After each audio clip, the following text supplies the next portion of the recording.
প্রধানমন্ত্রীর দেওয়া জমি উপহার, প্রধানমন্ত্রীর দেওয়া বাড়ির উপহার, প্রধানমন্ত্রীর বাপের জমিদারি থেকে বাড়ি করে দিচ্ছে গরিব মানুষদেরকে। যে মানবিক করিডোর দিন শেষে আর মানবিক থাকে না, অমানবিক হয়ে যায়, সামরিক হয়ে যায়। 24 আমাদের ইতিহাসের অনেক গর্বের ব্যাপার, কিন্তু 24-এর কেনা বেচা কিন্তু মানুষ পছন্দ করে না। একটা দলের একটা জেলার কমিটি করে মাজারে চলে যায়, কবরে চলে যায়। অথচ এই কমিটিটা যে করলো, এই কমিটিটা আগামী 1 বছর 2 বছর কি ফাংশন করবে এই ব্যাপারে তার কোনো বক্তব্য নাই। তিনি কবরে চলে যাচ্ছেন, ফুল দিচ্ছেন। কবরের সাথে এই রাজনীতির সম্পর্কটা কোথায়? মাজারের সাথে এই রাজনীতির সম্পর্কটা কোথায়? এই যে পূজার রাজনীতি শেখানো হচ্ছে আমাদেরকে 53 বছর ধরে, আমরা বোধ করছি এগুলো রাজনীতি সংস্কৃতির মধ্যে পড়ে না। আপনি গুরুজনদেরকে সম্মান করবেন, গুরুজনদেরকে মনে রাখবেন, তার জন্য দোয়া করবেন, তার জীবন থেকে শিখবেন, তার ভালো কাজগুলোকে আপনি করার চেষ্টা করবেন, তার জীবনের ভুল থেকেও আপনি শিক্ষা নেবেন যে আমি এই কাজগুলো যেন না করি, আমি যেন হাসিনার মতো স্বৈরাচার না হই, এটা আমাকে মাথায় রাখতে হবে। কোনদিন ক্ষমতায় গেলে আমি যেন ওর নেতা কর্মীর মতো দুর্নীতিবাজ না হই, এটা আমাকে মাথায় রাখতে হবে। আমার মৃত্যুর পরে যেন আমার কবর নিয়ে কেউ কবর পূজা না করে, এটা এনশিওর করে যেতে হবে। আমার জীবন দশায় রাষ্ট্রের টাকায় কোনো দালান কোঠা সেতু উদ্বোধন করলে সেটা যেন আমার নামে না হয়, এটা হওয়ার সুযোগ নাই। এটা আমার বাপের টাকা দিয়ে আমি রাস্তা করে দেই নাই, এটা অমুক প্রধানমন্ত্রীর উপহার। দেখবেন বিএম কলেজের গাড়ির সামনে লেখা দেখলাম, এই আসার পথে আমি চোখে পড়লো, বিএম কলেজে যে গাড়ি দিচ্ছে প্রধানমন্ত্রী বাপের টাকা জমি বেচে দিচ্ছে, রাষ্ট্রের টাকা দিয়ে দিচ্ছে।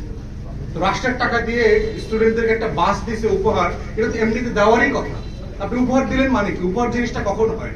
যখন আপনার পকেটের টাকা দিয়ে আপনি আরেকজনকে একটা জিনিস দেন, সেটা উপহার হয়। করের টাকা দিয়ে সেবা দিলে সেটা তো উপহার হইতে পারে না। প্রধানমন্ত্রীর দেওয়া জমি উপহার, প্রধানমন্ত্রীর দেওয়া বাড়ির উপহার, প্রধানমন্ত্রীর বাপের জমিদারি থেকে বাড়ি করে দিচ্ছে গরিব মানুষদেরকে। খাস জমি, রাষ্ট্রের জমি, রাষ্ট্রের মালিককে ফিরায় দিয়েছে, এটা তার দায়িত্ব। নীতিগতভাবে একটা সিদ্ধান্ত হয়েছে, যদি কোনো মানবিক করিডোর জাতিসংঘ চায় তাহলে বাংলাদেশ সরকার দিতে পারে। এখন প্রশ্ন হচ্ছে, এটা কিন্তু সরকার আবার পাবলিকও করেছে, সরকার ফাইনালি দিবে কিনা এটার ব্যাপারে রাজনৈতিক দলগুলো বোধ করছে যে তাদের সাথে এত বড় একটা সিরিয়াস বিষয় নিয়ে পরামর্শ কথা বলা দরকার। এবি পার্টির পজিশনও তাই, কারণ বাংলাদেশের স্বাধীনতা সার্বভৌমত্বের সাথে জড়িত প্রত্যেকটা বিষয় নিয়ে আমরা বোধ করছি গণ অভ্যুত্থানের পক্ষের শক্তিগুলোকে নিয়ে পরামর্শ করে এটা সিদ্ধান্ত নেওয়া দরকার। প্লাস হচ্ছে এই সিদ্ধান্তটা আমরা দুনিয়ার বিভিন্ন এক্সপিরিয়েন্সে দেখেছি যে মানবিক করিডোর দিন শেষে আর মানবিক থাকে না, অমানবিক হয়ে যায়, সামরিক হয়ে যায়, গৃহযুদ্ধ তৈরি হওয়ার ট্রিগর তৈরি হয়। অতএব সেই বাস্তবতায় আমার যে রাজনীতি, আমার ভূ রাজনীতি, আমার অর্থনীতি এবং আমি এখানে পরাশক্তির খেলার ফুটবল হইতে পারবো না। এবি পার্টির পজিশন হচ্ছে আমরা দুইটার ব্যাপারেই ওপেন। আমাদের পজিশন হচ্ছে জনগণ। আপনি জনগণ প্রতিদিন ভোগান্তির শিকার হচ্ছে, এটাকে আপনি সমাধান করেন। প্রশাসক দিয়ে পারেন, নির্বাচন দিয়ে পারেন, যেভাবে পারেন। আমি চাই আমার নাগরিক জন্ম সনদ দিতে গেলে পাইতে হবে দিনে দিনে। আমি চাই আমার কোনো গরিব মা বোন যেন বিধবা ভাতা, দুস্থ ভাতা থেকে বঞ্চিত না হয়।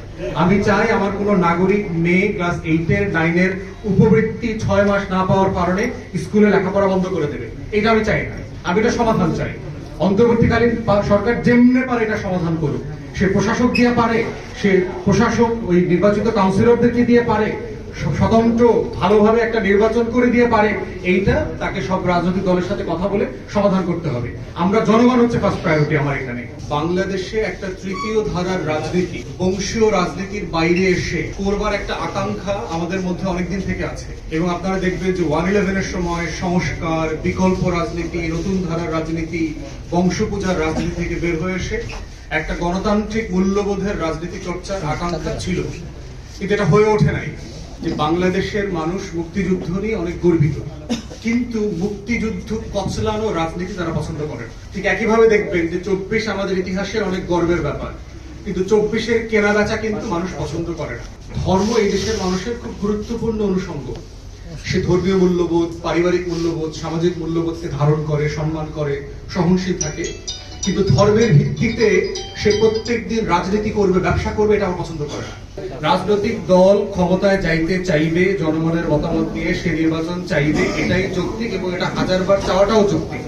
অতএব সেটার ভিতরে আমি কোনো অন্যায় দেখি না, এবং এটা করলে তাদেরকে ট্রল করা, তাদেরকে হেয় করাটা একদম অনৈতিক।